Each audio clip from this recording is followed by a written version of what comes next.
Bismillahirrahmanirrahim. Assalamualaikum warahmatullahi wabarakatuh. Alhamdulillah wassalatu wassalamu ala sayyidina Rasulillah wa ala alihi wa sahbihi wa mawalah wattaba'a hudah. Amma ba'd. Para jamaah, Bapak Ibu, para sahabat dimanapun berada, pada video kali ini kita akan sama-sama mempelajari bagaimana cara atau tata cara sholat Idul Fitri di rumah kita masing-masing. Namun sebelum kita praktekkan tata cara tersebut, ada beberapa hal yang perlu kita ketahui bersama. Yang pertama, terkait himbauan pemerintah untuk kita yang tinggal di daerah zona merah. Ya, selaku umat muslim, warga Indonesia yang baik, kita taati arahan tersebut. Terlepas kita tidak suka dengan adanya perkumpulan dan kerumunan di mal atau di tempat-tempat lain, kita selaku muslim sebagai warga Indonesia yang baik juga memberikan suri tauladan untuk mereka. Itu hal yang pertama. Yang kedua, terkait beberapa hukum ketentuan tentang sholat Idul Fitri ini. Yang pertama, sholat Idul Fitri itu hukumnya sunnah muakkadah. Artinya sunnah yang sangat dianjurkan. Bahkan sebagian madhab ada yang mewajibkan sholat ini. Apa arti sunnah muakkadah? Artinya kalau kita lakukan mendapatkan pahala, ditinggalkan tidak berdosa namun sangat rugi. Terlebih Rasulullah tidak pernah meninggalkan sholat Id ini. Itu hal yang pertama. Yang kedua, terkait waktu, kapan sih mulainya sholat Idul Fitri itu boleh dimulai? Kalau kita punya kalender atau ya tentang jadwal-jadwal sholat, itu ada keterangan waktu syuruk. Nah, ditambah dari waktu syuruk itu kurang lebih 20 menit. Atau gampangnya hari ini untuk daerah waktu Indonesia Barat, kurang lebih 6:30 sudah bisa dimulai sholat Idul Fitri. Sampai kapan? Setengah jam sebelum azan zuhur. Itu terkait waktu. Yang ketiga, terkait masalah pelaksanaannya, apakah harus berjamaah atau boleh sendiri-sendiri. Berjamaah dalam sholat Idul Fitri bukan syarat sah. Artinya boleh kita sholat masing-masing di rumah ataupun di rumah berjamaah, boleh. Berbeda dengan sholat Jumat, di mana jamaah merupakan syarat sah. Artinya sholat Jumat tidak sah jika tidak dilaksanakan secara berjamaah. Yang keempat, khutbah. Nah, ini yang membuat sebagian dari bapak-bapak di rumah atau kita yang khususnya laki-laki khawatir, Ustadz gimana nih kita nggak bisa khutbah, nanti daripada malu, daripada gugup karuan, nggak usah ada aja lah sholat Idnya. Oh enggak, jangan, kita tetap sholat Id sebagaimana nanti kita akan jelaskan. Kenapa? Karena khutbah dalam sholat Idul Fitri bukan syarat sah. Artinya kalau kita cuma sholat 2 rakaat tanpa khutbah, sholatnya sah dan berpahala insya Allah. Berbeda memang dengan sholat Jumat. Kalau sholat Jumat, khutbah itu syarat sah. Nggak sah sholat Jumat tanpa adanya khutbah. Nah, ini beberapa keterangan, ketentuan yang perlu kita ketahui. Jika masih ada yang ingin ditanyakan, kami pun mempersilahkan untuk ditanyakan nanti di kolom komentar. Sekarang kita mau praktek dulu bagaimana cara sholat Idul Fitri. Ya, teorinya dulu. Sholat Idul Fitri itu 2 rakaat. 2 rakaat. Seperti sholat-sholat biasa. Ya, seperti sholat sunnah qobliyah ataupun ba'diyah. Hanya saja yang perlu diketahui, dia sholatnya dijaharkan, dikeraskan suaranya, baik sholat sendiri ataupun berjamaah. Yang kedua, ya perbedaannya, ada tambahan takbir. Berapa jumlah tambahannya? Jumlah tambahannya di rakaat pertama menambah 7 takbir selain daripada takbiratul ihram.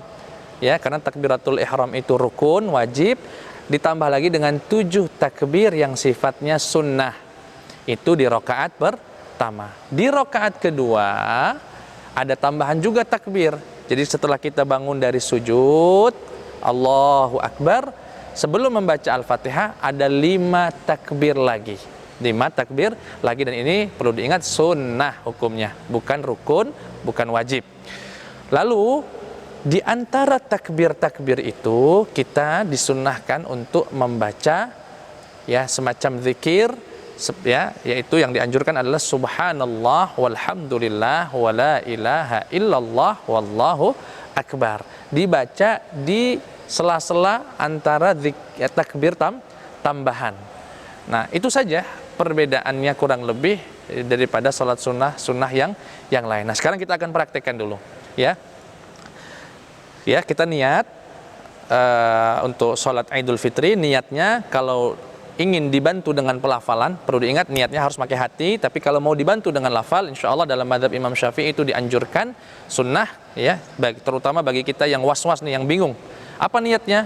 Usalli sunnatan li'idil fitri rak'ataini lillahi ta'ala. Kalau sebagai imaman lillahi ta'ala. Kalau makmuman lillahi ta'ala. Kalau nggak ada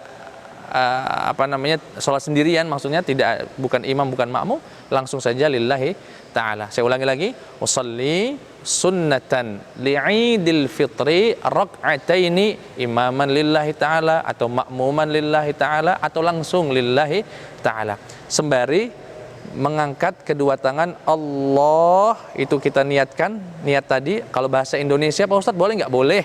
Ya Allah, aku niat sholat sunnah Idul Fitri 2 rakaat sebagai makmum, sebagai imam lillahi ta'ala, Allahu Akbar. Nah, takbir yang pertama ini rukun, ya, harus Allahu Akbar. Kemudian sebelum menambah 7 takbir pada rakaat pertama ini, baca dulu doa iftitah.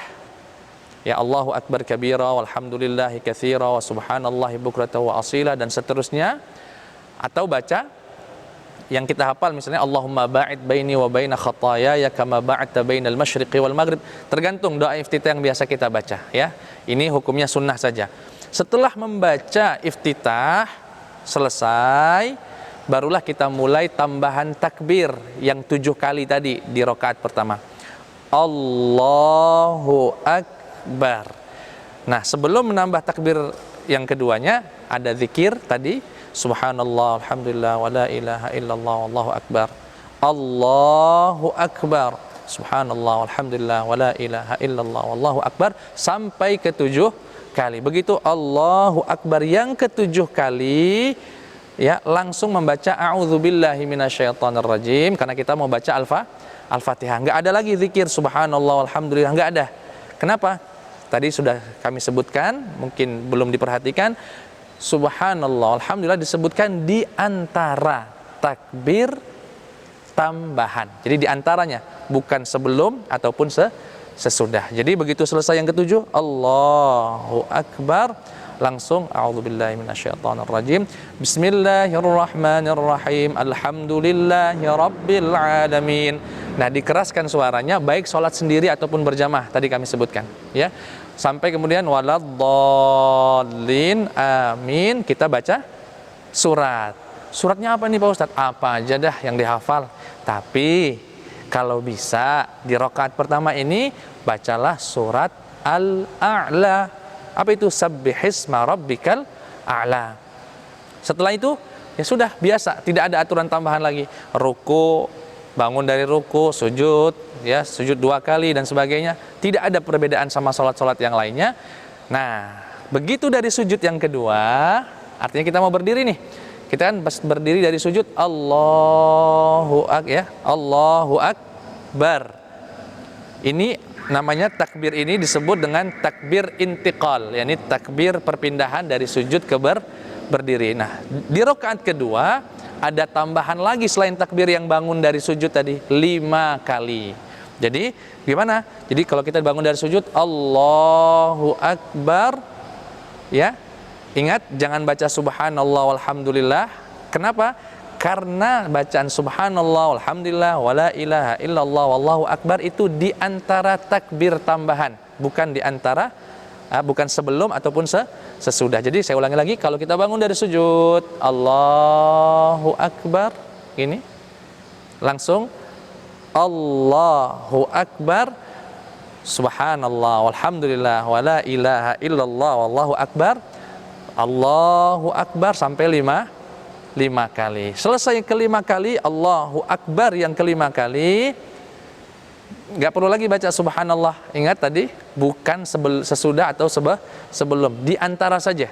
Begitu artinya begitu kelima kali, tek, begitu ya. Nggak ada bunyi teknya sebenarnya, ya. Langsung Allahu Akbar. A'udzubillahi minasyaitonirrajim. Baca alhamdulillah. Bismillahirrahmanirrahim. Alhamdulillahi rabbil alamin, dan seterusnya. Selesai waladdallin, amin. Kita baca surat. Sekali lagi, surat apa saja yang mudah, yang bisa kita hafal. Tapi kalaupun mau yang afdal, yang sunnah, di rakaat kedua ini dianjurkan membaca surat Al-Ghasyiyah. Ya, hal ataka hadithul ghasyiyah. Tapi kalau nggak hafal, surat apa saja. Selesai baca surat, sudah seperti biasa. Salat lagi, ruku, sujud 2 rakaat, tahiyatul masjid, ya. Tahiyat, kemudian assalamualaikum. Selesai. Nggak ada masalah. Itu terkait tentang salat. Nah, sekarang selepas salat, nah ini bedanya dengan sholat Jumat. Kalau sholat Idul Fitri, khutbahnya selepas sholat 2 rakaat. Kalau sholat Jumat, kita khutbah dulu, baru sholat 2 rakaat. Kemudian sekarang, bagi kita yang mau melaksanakan khutbah Idul Fitri, walaupun saya yakin kayaknya sebagian dari kita ada yang bakal ketakutan nih, khawatir, aduh gimana ini Pak Ustadz, malu dong depan istri, depan anak, macam-macam. Jangan khawatir. Pertama, ini hukumnya sunnah. Kalaupun mau berhenti, ya, artinya mencukupkan dengan 2 rakaat sholat tadi, sudah selesai, nggak ada ketentuan lain. Tapi kalau mau khutbah, nah kami ajarkan bagaimana cara khutbah yang singkat saja. Apa itu? Yang penting penuhi saja 5 rukun, ya, 5 rukun khutbah. Apa saja rukun yang perlu dipenuhi atau wajib dipenuhi saat khutbah? Yang pertama, hamdalah. Yang kedua, salawat kepada Nabi. Yang ketiga, berwasiat untuk takwa. Yang keempat, membaca 1 ayat saja. Misalnya, ya ayyuhalladzina amanu taqullaha haqqa tuqatih wa la tamutunna illa wa antum muslimun. Nah, 4 rukun ini harus ada di khutbah pertama. Kemudian selesai khutbah pertama, kita duduk, berdiri lagi, kita ulangi lagi. Hamdalah, salawat kepada Nabi, kemudian berwasiat untuk ketakwaan kepada Allah. Yang keempat, baca ayat yang tadi juga nggak apa-apa diulang lagi. Nah, ada tambahan 1 rukun di khutbah kedua ini. Apa? Mendoakan kaum muslimin dan muslimat. Allahumma gfir lil muslimin wal muslimat wal mu'minin wal mu'minat. Atau dengan bahasa Indonesia juga tidak apa-apa bagi yang tidak bisa berbahasa Arab. Nah, sekarang prakteknya gimana? Ini praktek yang paling simpel. Ya, yang tidak perlu membuat kita khawatir sebetulnya. Apa itu? Saya contohkan. Ketika selesai sholat, sejenak kita berhenti, kemudian berdiri di depan anak kita, di depan istri kita, ya, misalnya. Langsung berdiri. Alhamdulillah, sudah 1 rukun. Allahumma sholli ala sayyidina Muhammad wa ala ali sayyidina Muhammad, sudah 2 rukun. Enak kan? Atau salawat yang lain nggak apa-apa. Allahumma sholli ala sayyidina Muhammad boleh, sallallahu ala Muhammad wa ala ali Muhammad boleh. Salawat yang Bapak Ibu mudah ucapkan. Setelah salawat, kemudian wasiat ketakwaan. Usikum wa nafsi bitaqwallah. Atau kalau nggak bisa pakai bahasa Arab ini, bahasa Indonesia. Ya Allah, wahai jamaah, aku berwasiat kepada diriku, kepada kalian untuk bertakwa kepada Allah. Takwa itu artinya apa? Menjalankan perintah-perintah Allah, meninggalkan larangan-larangan Allah. Sudah 3 rukun nih. Yang keempat, baca ayat.